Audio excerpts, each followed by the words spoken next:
Hey, Dolly. Hey, Preston. I'm so glad you're on my show. Thank you so much for coming on and for being on my other YouTube videos, which there's two of that people can go see. And you're the best. Okay, you're the best, and that's all I can say. I mean, if anyone wants a go-to UFO guy, I go to you, and I tell everybody that as well on any questions people have. I'm like, what do I just contact Preston? So, anyways, I know you have a new book coming out, Preston. What's your new book title? Well, I'm always working on something, Zoe. Uh, the latest two books are, of course, Symmetry, a true UFO adventure, and Not From Here, Volume 4.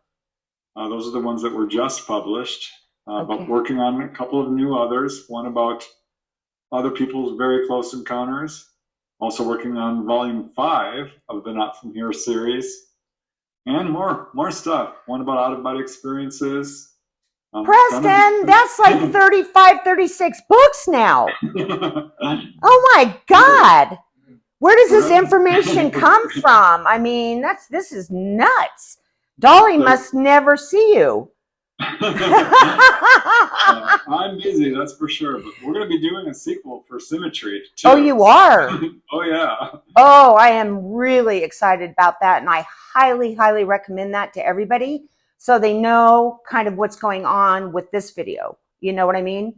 It's very, very important, I think. And it's a fantastic book. Fantastic. So why don't you and Dolly? Hi. Hello. Okay, so I flew a UFO, a true story. That's what we're talking about today. So why don't you now? I don't really know much about this because there isn't a book about it. So why don't you just go ahead and start in and talk about it, you two? All right. Want me to start, Dolly? Yes. Thank you. All right. Yeah, well, I mean, I was so blessed to meet Dolly several years ago. Gosh, it was like 2018, I think, when she reached out to me over the internet and we began corresponding.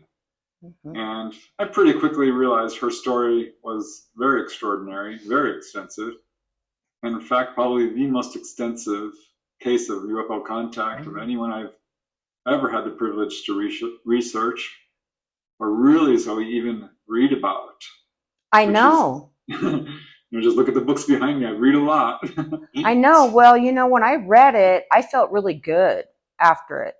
A lot of people that I have on, they talk about kind of like negative stuff. And so when I read your book, it made me feel really good, and I was like, yeah, it made me feel really good and changed my whole perspective on a lot of and I'm going to say this, crap that is out there. So you're the only one. You're the only ones. Yeah, I mean, I was really, I mean, I had the same feeling when I was interviewing Dolly. I'm like, wow, this is amazing. This is answering a lot of my questions. Dolly's had an extraordinary number of experiences and different types of encounters and so forth. But what I find probably most interesting is how she describes learning how to fly, how to pilot, how to drive, as she tells it actually, these Yeah. craft. Yeah. Which, yeah, I've certainly heard this before from a number of witnesses, but not in the detail that Dolly provides. So this is a huge part of her experiences. We took a deep dive into this in the book. There's one chapter devoted completely to it, but it's a theme throughout the book. Yeah, it is. Driving these UFOs, learning how to do it, where she goes, what she does. So I'm really happy to be able to explore that today because, yeah, having talked to a number of witnesses who describe this, I think it's a fascinating aspect of UFO contact. Yeah, and Preston, it's really detailed. I mean, the way you write is so easy for anybody to understand. And it's really detailed. It's not highly technical or scientific, or even though you have all those things at the end of the book of, evidence or proof or, other things that we've talked about. So you're not just, talking about this off the top of your head. So yeah, this is amazing on how she learned to do this. So Dolly. Yes, ma'am. Well, There you are. I'm going to start the day they told me. Once I cleared all of their testing on me and verifying whether or not I was going to be up to the task of actually driving a craft. And that day was a big day. I was taken on board and I was introduced to my new mate. It's an AI who was assigned to me. He would be teaching me and learning, teaching me to learn from him as well. Talata was on board, and I had already been briefed before that about certain things that were coming at me. And the first day was literally sitting in the seat and going over very technical things that I needed to remember to do, things that would be happening around me. And I had a book about this thick of information that was my guide, my learner, and Right. we began. And they don't go in chapters, they go in exactly the process of actually flying craft or driving craft. And so as I was learning on board, I was learning off board because I had to learn how the energy of the craft developed and how it is utilized. And each craft has a different configuration of that. They have a nuclear chamber. They all look a little bit different. The one on Talata is diamond shaped. And how do we start up? I learned how to physically start up myself. I learned about every aspect of it. And that goes from the safety that measures that I would have to take all the way to the technical, how it came to be, the history of it, how it actually operates, and everything. And this is the beginning of my training. And as I'm doing that, every day I spent 1 hour on board discussing these things and then looking at them and implementing each stage of my training through the craft. Yeah. One of the things that I had to learn to do was to remote view my consciousness into this ball and electromagnetic field ball. And one of my exercises was remote viewing to my hand. I would hold my hand up and I would place my consciousness in the palm of my hand. And I realized when I did that I could mentally see myself in my hand. Wow. And I come off as a blue orb. I've had other people tell me that, and I've actually been photographed doing that. Wow. Does it show the blue orb? Yes. I have a CE5 group, and one of the guys knew I was remote viewing some of the CE5 days because I couldn't physically be there. And he started vetting me. He didn't believe at first that I was doing it. And he said, well, what I was doing, what was this, what was that? And I'm like telling him. And then one day he had me on the phone doing it with him in the house where they were at. And he said, oh my God, oh my God, oh my God, I see something. And I said, what do you see? I said, is it blue? And he went, yes. Oh my said, God. And it's right in the middle of the room. And I said, I know I can move too. And I walked myself across the house and he's chasing me around and he got pictures of me while I was doing it. Wow. Improved mind. And are you going to have... This goes to show how many witnesses Dolly has to her story. Yeah. Hey, Preston, are you going to put that in your new book, the photos? Yes. Oh. The photos. That's a good idea. Yeah. I think what Dolly's talking about is a very important point that really needs to be underlined, is that these craft are in fact flown using psychic abilities. It's not like the craft we fly around with little gizmos and maps and propellants and all of this. This is technology that is integrated to a person's consciousness and psychic abilities. And that's why Dolly had to go through a whole process of being tested with this. Yeah, and I mean, it is a long process. I mean, very much so. 4 years. Yeah, from the time that you started at a very young age with the contacts, which is, how old were you again? 12 or? I was 14 when I finally was able to just remain conscious all the time. I wasn't blacking out. I wasn't losing time anymore. I had a constant, continuous, it's like you living every day of your life. You're aware of everything that goes on. I'm completely aware of it now, and I have no shut off or blackouts or anything. Right. And during yeah. that, they taught you all kinds of stuff before you learned how to fly the UFO. And Yes. that went on for how long? Since I was about 5 years old, a little after 5. Wow. I was going with them. They were bringing me to their planet. And by the way, I'm going to tell you something that I'm just starting to bring out. Yeah. I'm going to give you a name. I've been allowed to say it now. Really? Yep. Not even to me when we talked before. The tall grays homeworld, they refer to it as Anneoma. Okay. And now you know the planet that they reside on is called Anneoma. As we say, Earth is Earth or Terra, they say the name Anneoma. And it has a meaning, and I'm going to drive the people who take notes of what I say crazy trying to figure that out. So let's see if they can get it. It is the homeworld where I was going. I was learning from a very young age. Mama was my one of my liaison teachers. She kept my schedule for me. She was with me sometimes, sometimes not.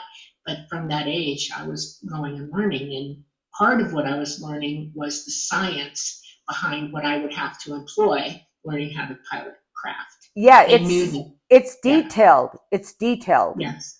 Yes. Yeah, I mean, it's important. Wow. All pilots, even pilots here, have to be well versed in certain dynamics of flight and how that is, and it's a scientific principle that they use, and they literally have to be educated for it. That's why they look for pilots who are college educated and know certain things, and so that's what I was heading toward. And I was also into botany and stuff like that. I was very much interested in all the sciences, but I always leaned toward mechanics, engineering, and things like that. So, right. True.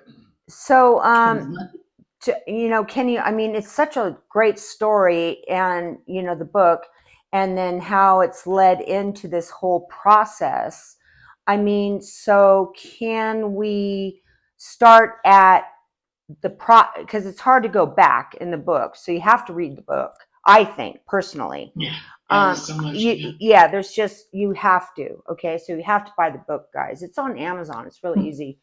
Okay, so why don't we talk about, okay, because you learned all this for so long.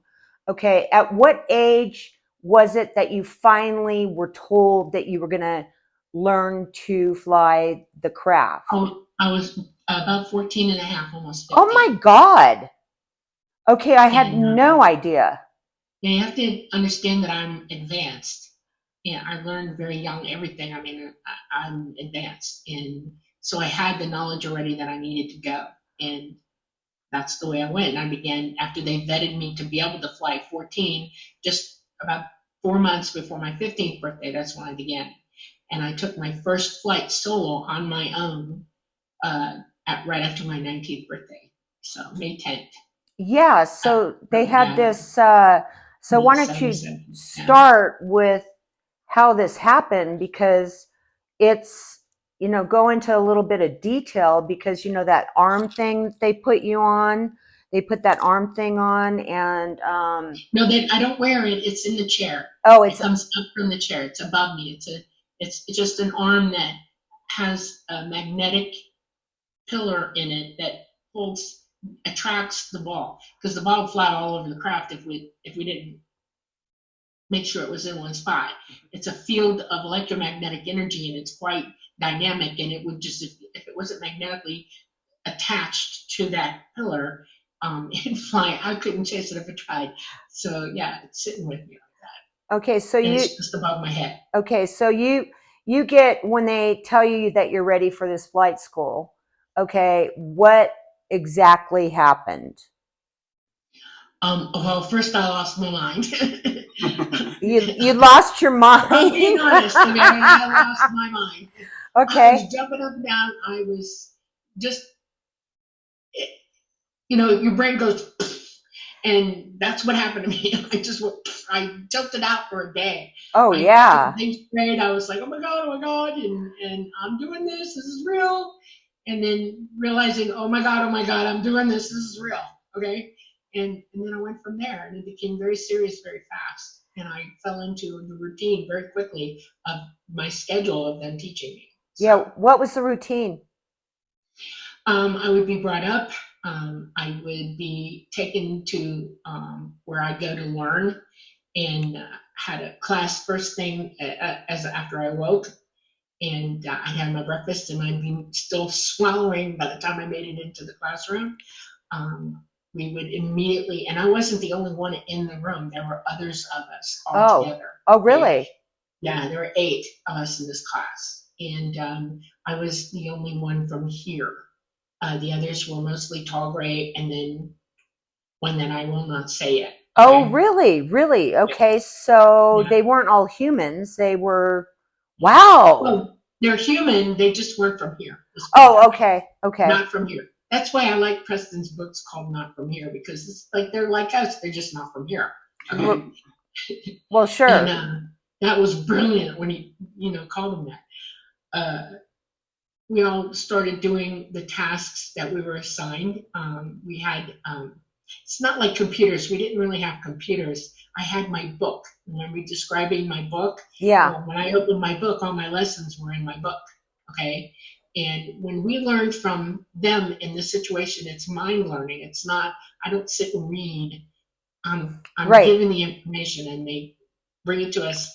Then it's discussed, and then I implement it on board. I go on board and physically go through so that it attaches to me. It becomes part of who I am. And it's not by rote. It is constantly, every day, practice, practice, practice, Right. practice.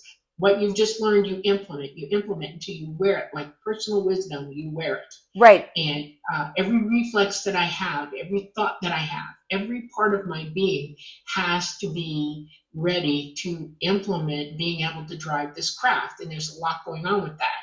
I have to be able to focus for it. It's serious. It's a specific sequencing of events that I mentally employ. I know, and it's a lot. Yeah, you have to learn all the science behind, gravitational fields, magnetic field lines. It's not just psychic stuff. There's a lot of actual science that went into learning. Yeah, I mean, I'm not going to say you guys are crazy, okay? It was, how about this, a better word, mind-blowing. It can be, yeah. There were days, some days I would sit there and just, gnash my teeth a little bit because I'm like, God, I've got to do this. Some things came easy to me, and then others were very difficult, and I was constantly pushing myself to get in with it, the groove of it, the knowledge of it. I had to learn to be able to psychically see electromagnetic fields. Right. As we're flying together, he sees them automatically, and my sight kind of goes away when I'm in the field with him and I'm running off of his sight. But I had to understand what I was seeing. So there were classes with Talata where he was showing me his thoughts, his mind. We were joining up to work together, and that took a long time too. You don't just make friends with somebody. Oh, I can do this with you. Oh, no. You have to become one mind together, and it took a lot to do that. Yeah, she basically sat there next to the pilot's seats and going practice after practice mission, not doing it herself, right, but linking up to them as they did it. Yes, I did a ride along. Yes. Right. Yeah. I remember her talking, or you're talking about that. So at this point in time, okay, so you're becoming one mind. And did it go from there? I mean, after you became one mind, what was the next step? I had to learn how the ship operates. In other words, when Talata's operating the craft, for him, it's like his own body because he's indwelling it. Right. So all of it is responding to his thoughts. Mm-hmm. But there's a specific, like when you lift your arm up, you're lifting your arm up. When Talata increases the size of a part of the partition in the cabin, or he turns a light on, or the air ducts are running for us, or he's running water somewhere. He's doing 1,000 different things at one time on this craft. It's a huge craft. And I had to get used to actually feeling it with him. and understanding that I can't deter him from his duty. That's why there's a pilot, because he's doing all the really difficult stuff on this craft, and I know where we're going. I can lift the craft. He allows me into that part of the system in his mind. I can make the craft do anything I want it to do. And I had to learn to be with him to do that. In other words, instead of him lifting his arm, I'm lifting my arm mentally. I'm lifting the craft mentally. I'm engaging the drives of the class. You know, they're emitters, okay? And I had to move the emitters at will. I had to learn to do that. Linking up to that is really big, because there's multiple emitters and you have to move them in a second, a flash, and change the drive, change the polarity of it to fly, because electromagnetic energy fluctuates. There's no rhyme or reason to it. It just does what it does. And you have to be able to fly over it, on it, around it, in it. And you have to see it, feel it. It's like being a swimmer in the water. You just have to know. And it took a while. It took a long time for me to learn how to do that. Well, yeah, I mean, because really what we're talking about here, and maybe I could be wrong, okay, you had to become one.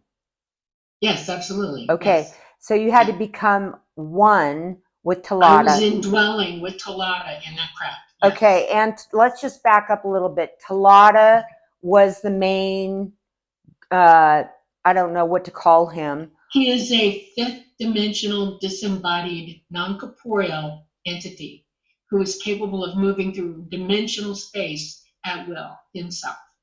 And he can indwell the craft that was designed specifically. All of them are for entities like him to run the craft. And he can indwell any craft that's made like that and run it.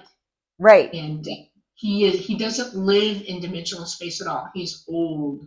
He's evolved higher than we have. He's much more intelligent. In other words, he's more wise. It's the best way to put that. He has more knowledge on him. Oh, more sure. understanding. He has more morality, responsibility, all of it. He is quite the dude, okay? What's he look like? Talata has lived through many lifetimes before he got to the way he is now, and he did live on Earth a couple times. Wow. And he's shown me different phases of his evolution, and one of them was he was ancient here, and it was in another iteration. It wasn't in the one we're in. It was way before. And he looks like big white blonde hair and big blue eyes and huge. He was almost a giant. Sounds like the Nordics. I know. I'm just going to say it sounds like the Nordics. If you look up what they look like. He's also been other different in different times. You know, you're reborn, and he's just been at it for a long time. Okay, so so they look a little bit like the Nordics, but of course, we know that that's just kind of a picture. Okay. It's genotype. Yeah. Okay. Yeah. Really? So he looked human. Yeah, he was. Wow.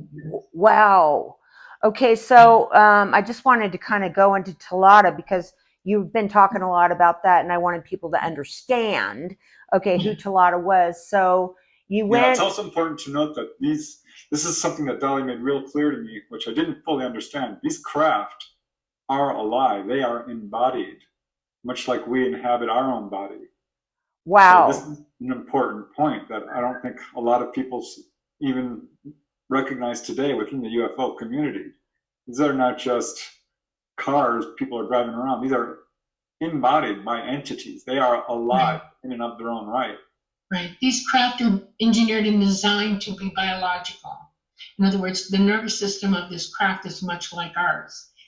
It has skin. It has parts in it that breathe and do all kinds of things. I mean, it is a constructed body for Talata. He's not the only one, though. There are hundreds of millions like him and throughout the universe, and he is just one that drives or embodies craft. Every single ET craft that's out there is embodied to fly. They can't fly any other way. Okay, so you're saying the ones that we see are embodied by this, that's how they do it. I Yes, mean, all of them they're are actually one throughout the universe. All of consciousness. them. Yeah, it's not that far removed from driving a car, because you know that feeling you get that the car is an extension of your body. Oh, Just right. imagine it actually was. And one thing I would love if we could explore a little bit Yeah. Was the energy ball, Dolly, Yes. and how those are in the purse that the Anunnaki carry. Yeah. Yeah. You showed me that. Yeah, it's Yeah. not just the Anunnaki. It's the Sumerians, it's the Babylonians, it's the Incans. So the what is the Egyptians. ball? What You is it? see all the really. Okay, the purse is And just. then you had a watch too. So let's keep going on Right. that. Okay, this is the purse itself is like an EMP bag. If you get a bag and it's EMP resistant, it would be like that. Only it looks like a purse. And inside that purse is a tetrahedron. It's about this big, and it looks metal, and it probably weighs 6 ounces when it's not working in the purse. And all pilots, all of us, have one. Wow. I do not have one on this planet. Mine is on craft because they know to come get me, and I go get my ball. Right. It's in the quarters. What I about would not dare to bring it here. Okay. Ever. Okay. Speaking of stealing the purse, it's not in there. Yeah.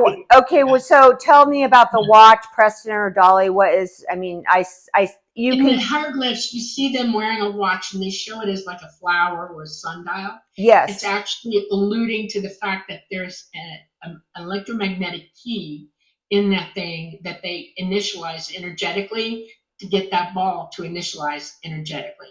Okay, I don't wear the watch. I would look stupid wearing the watch. People would go, "What do you got on?" We're in modern times, and people are very curious, so they implant it into my hand. I have it. It's in my hand. Wow. And in the book, you can see in my hand. You can see it. Okay, that's the new book though. That's the new book. No, the book that you read has a picture of me with my hand pointing to it. Okay, I better get the book out. I think I was just so blown away. Maybe, I just don't remember that. But okay, so they would put you, so you finally got into this chair type thing, right? Yeah. Okay. And at that point you were prepared to. Well, I've always been able to sit in a chair. It's funny, when I was 14, they put me in the chair first time. When I woke up, I was in the chair. And I got to go to Saturn and the moon. Okay, I had a preliminary flight with him, but I was using it's a wand to help me link up with him, so that I could feel what it was like to make the fly. Okay, so I've always had a chance to be in the chair. It became very comfortable to me to be sitting there and knowing that I was going to go for it. Okay, I mean, they asked me the question. I was sitting in the chair. What do you want to do? And my brain went, "Oh, I want to fly." And then do it. Right. That's what I was going to do. So. Right. But I thought you had some problems at first, or you were like kind of scared about, and I don't know why I want to keep talking about that arm thing, but, so what happened, I wasn't afraid. When I got on board, I was freaking out because I realized that I was remembering. Yes. Board, okay. Right. And I was so emotionally, I went into emotional shock, and I puked all over myself. I mean, literally puked all over myself, and they had to let me go clean up. And then I came back in, and they sat me down, and we talked my life over at that point. Were you interested in it? I was interested in everything. I was already a candy striper. I was going to be a nurse. I wanted to be marine biologist. I wanted to be a zookeeper. I wanted to be, the list is endless. I wanted to be an astronomer. And he said, well, really? Okay, so tell us, which way do you want to go with this? And my brain has shunned all that, and I said, I want to fly. And I was taking a chance in my mind when I said it, because I didn't know how they would, I didn't have a clue how they would react. And it was pretty positive right away. And he was quiet for a minute, and he said, well, then that's what you want to do. And he said, we're proud of you at that point, because they already knew. They knew I had to have the balls to say it. It had to be my choice. Right, it had the balls. You're so funny. Yeah. Okay. I'm one of those people that are weirdly not afraid of anything, not ever. I have moments of panic sometimes, or I'll, I'm deciding whether I'm going to put my dukes up or come after you or retreat. Okay, that isn't really fear. That's me making a logical decision on how to handle myself. And but fear is nothing that I employ ever. I'm not afraid of anybody or anything, and I have choices. And so they knew that, and it's a thing. It's a prerequisite when you fly this craft. When you drive, you can't be thinking of, is this going to kill me, or oh my God, that can't be entering your mind at all. Right, you're one with Talata. That's right. I'm doing what I'm doing. Period. Right. I do have a question that I don't think I've ever asked you, Dolly, because you're talking about the watch that the Anunnaki or the other people have, it being the key. Yours is sort of an implant. Do other people wear a watch, or other pilots? That's an interesting thing. I have never seen the watch on anybody. It confused me when I started noticing the hieroglyphs, and I asked about it. He said that was back then because it was wide open and everybody knew what was going on. He said now it's not overt, it's hidden, and so everybody now has an implant in their hand. Oh, Interesting. interesting. Do you have any more implants besides that, Dolly? I have a nasal implant, and I have one in my right thigh. Right. The upper part of my right thigh. I told And, you about one of my teeth up here, and then all of a sudden it's gone, and you said those can move. They can move around. Yeah, Once one of my detected. thigh moves on at will. It vibrates sometimes, and if somebody who they don't want to touch it comes near me, it'll dive deep into my leg. One time it dove so deep it hurt me, and I was like, "Stop, stop now!" And it finally gave me relief. The one on my nose drives me crazy. I can ping it. It's right where I can get at it with my pinky. Uh-huh. I can go ping, and Oh. I did it for Preston. So listen to it, ping. He's Yeah. like, oh my God, what's in your? Yeah, I had an implant in there. That's my second one. I took the first one out when I was a nurse. I had a scalpel. You get scalpel kits. Oh my God. And I was like, I can't stand it. It's driving. I was having a visceral reaction to it. I'm allergic to some things, and it was like on a nerve or something. And so I just went and I popped it out. And Wow, what did it look like? it came out as a little small metal grain of rice. And then it puffed up, it turned white, and then it fell apart. Yeah, that's kind of like what they saw up there. And no surgeons would touch it. Yeah, no surgeons would touch it. Okay, so let's take you back to that chair. Okay, so you learned all this stuff. Talata, you have to become one with him. And then at that point, as you start to fly the craft, what is going on? Well, they took me to certain places. I mean, I didn't just start going out into the universe, okay? I had to go to different planets, different situations, different magnetospheres, different, I had to learn to see the energy of them. Even when you're in space or going through a gate, it's important that I be able to maintain this craft and position it a certain way and hold it where it needs to be. So that's a lot of learning right there. Oh, yeah. Just holding it into position properly or knowing what to do if I lose coherence, with a field line around in space or whatever. And so I practice that a lot. I mean, I can do crazy things with a craft now, but I've flown a lot. Then I actually went to different worlds and flew. I would do, incoming. I'd go around the magnetosphere. I'd go into the atmosphere. I learned how to go down to the ground. I learned how to maintain and achieve certain speeds, attitudes, and to make turns. I learned to drive with other flyers who we went in force. In other words, we were all together in groups. And the largest group I've ever been in is 50. What? And I didn't hear that one. Yeah, we have to learn. In the book, it is. Yeah. Preston, I missed all this. I can't believe it. Okay, so it's in the book. Okay, Symmetry, a true UFO adventure, Amazon. Okay, so wow, 50 of you guys, all different races or just human? Okay, so it's not races. We are all humans. We look different. Oh. On this planet, we're not different races. I want to stress this. Okay. Please listen to what I'm saying. On this planet, we are many people, but we are all human. human genome.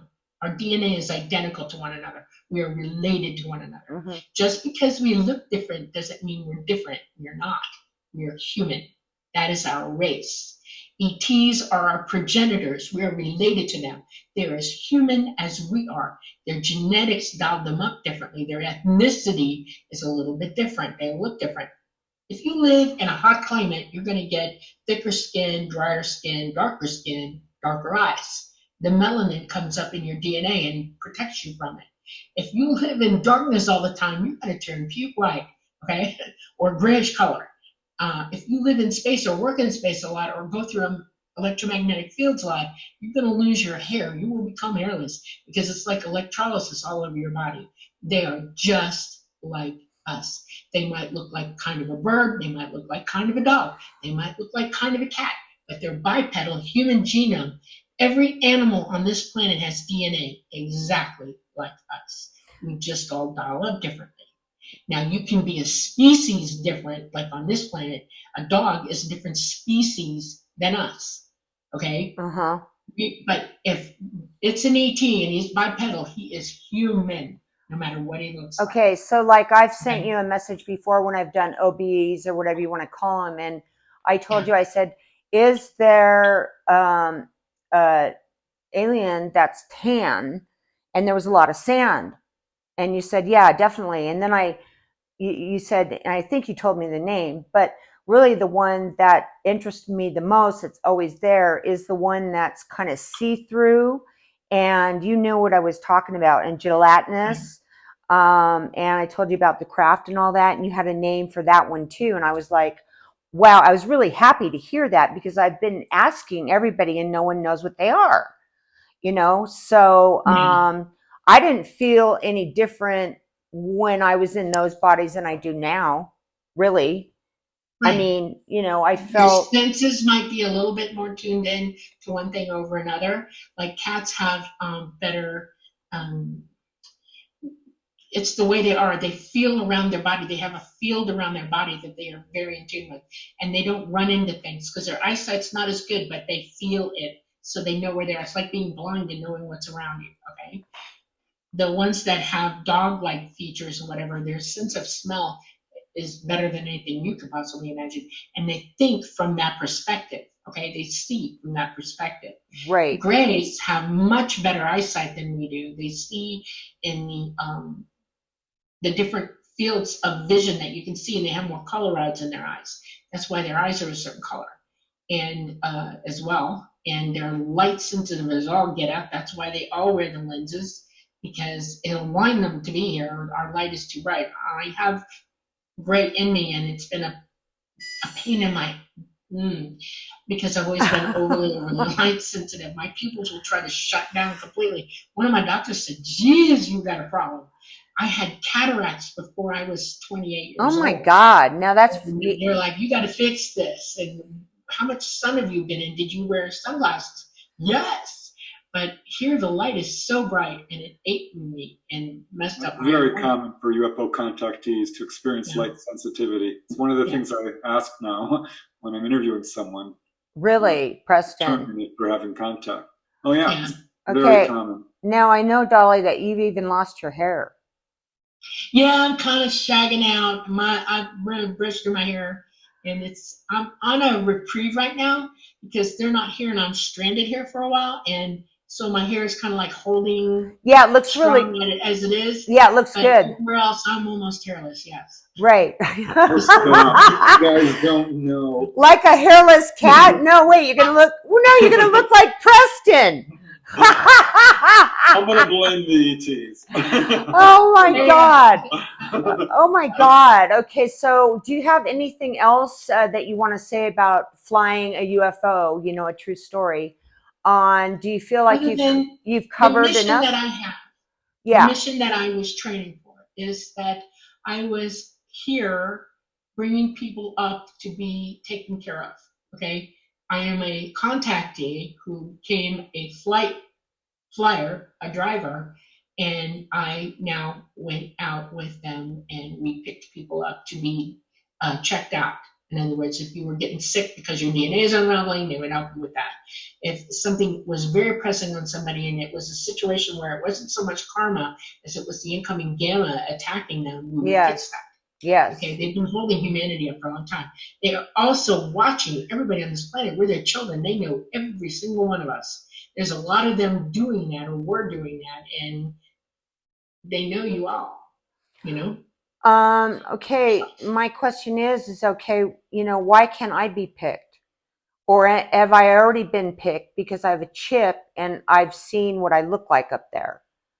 I'm not really It sure. might not be this lifetime that you're doing that. That's why. You have to look at it this way. You live many, many, many lifetimes. You came here for a reason. You're doing what you're supposed to do. You're being somebody who's bringing information out. That's the niche that you put yourself into when you were here. I came here somehow knowing that I was going to be doing this. Was born for it. They've watched my family for a long time, and they don't push you to it. They hope you go to it, and I very, very happily obliged them. I did what I was bred to do. Okay, we all have talents, and this is what my talent is. It's not that I'm picked. It's just that I have a talent, and I pursued it and worked very hard to achieve it. Yeah, and That's it's why. certainly not unique. Dolly's Yeah. not the only person who's having these experiences. And in fact, Yeah. Grant Cameron, Canadian researcher, put out a book called Sky Pilots. And I was happy to see it because it confirmed a lot of what Dolly's talking about. In he profiles dozens of cases. And he said a very interesting thing. He said, every single one of these people who have had this experience describing, driving, piloting a UFO say that it's done psychically. There are no exceptions. I thought, wow, that is really interesting. Wow, And yet, what's the a name of lot that of book people- again?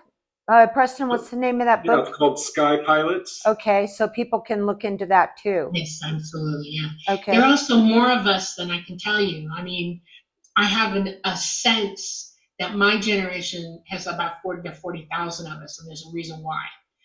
Someday in the near future, they are going to land here everywhere all over this planet and tell you to get in. And they need humans to do that. Okay, well, we talk. Emotionally attached. Well, most of the people that I talk to, we're all ready to go. We are. I know 100% ready.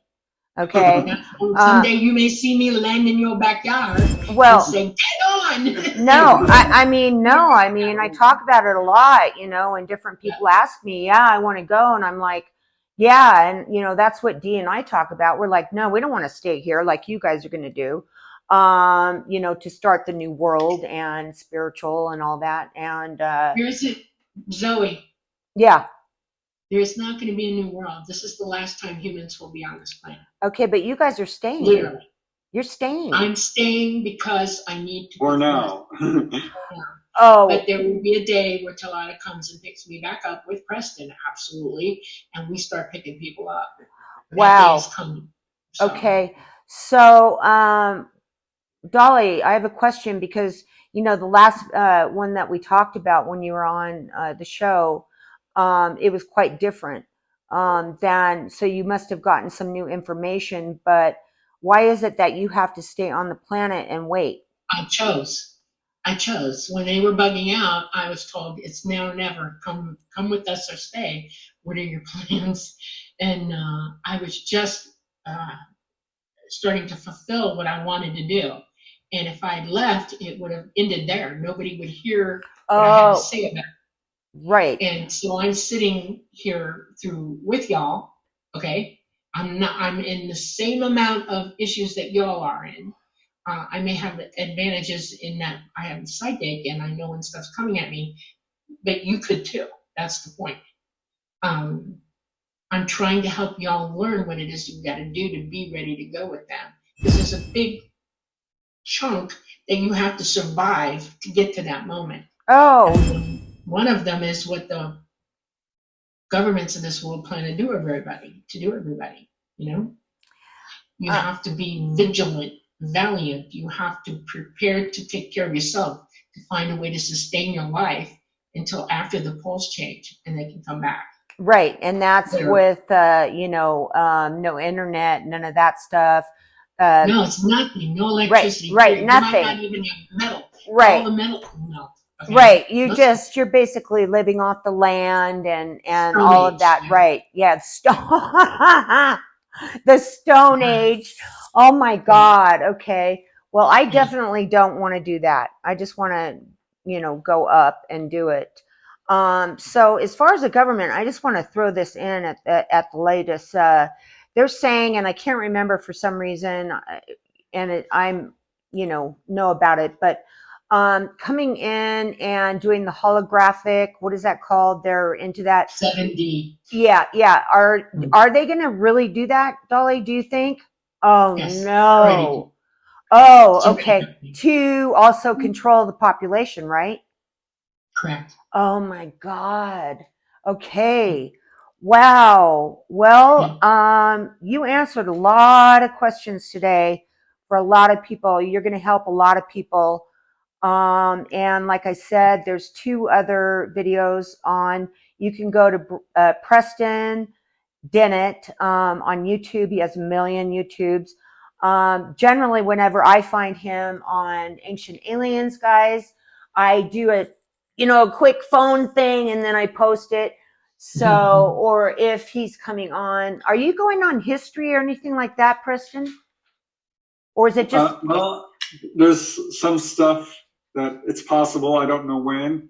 So Yeah. it's hard to say, but yeah, there's a couple of television appearances coming up, I believe, or at least one. Yeah, because they don't want you to say what it is before it comes out. I totally understand that.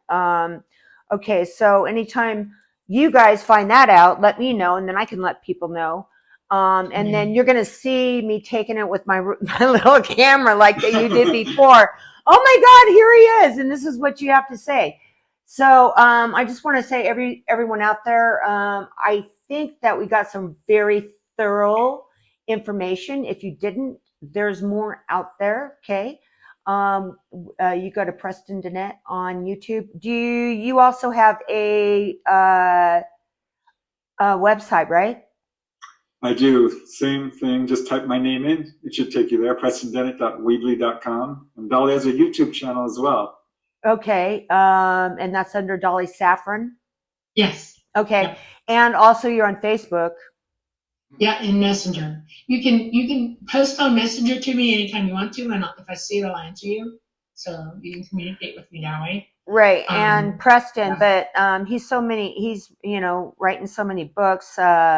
He may have 10 minutes to answer those. I will answer. A little bit, but I try to be responsive. Yeah. Being responsive is being responsible. Okay. That's the way I look at it. That's it.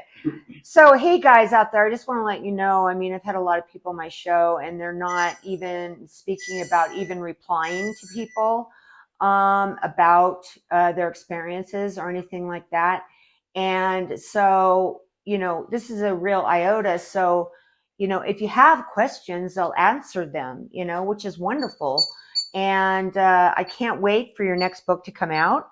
And you'll have to let me know about that. And I'm going to have to bug you, of course, and say, Preston, I need you to come on again. I always love doing your show. And I always see your book on there, and I'm like immediately, going on instant messenger, going, what?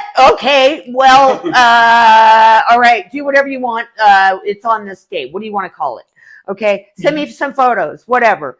Okay, so everyone, you heard the absolute truth. This is just absolutely amazing, and it's the real thing. Okay, forget all those other books, right? Go to Preston Dennett or Dolly Safran. All right. Any questions? Contact me first. All right. Don't be afraid. Don't be afraid. Okay. We're all going to be okay. All right. So I just wanted to say, Dolly, thank you so much. And Preston.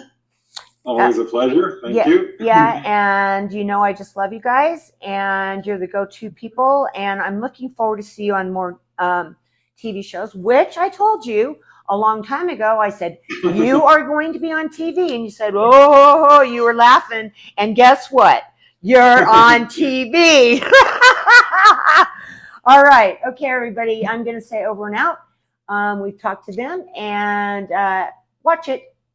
You can watch it on mine, theirs, anywhere. All right. You got plenty of places to go. Amazon, there's tons of places. You'll find them. All right. Thank you so much for everyone. And I will say over now.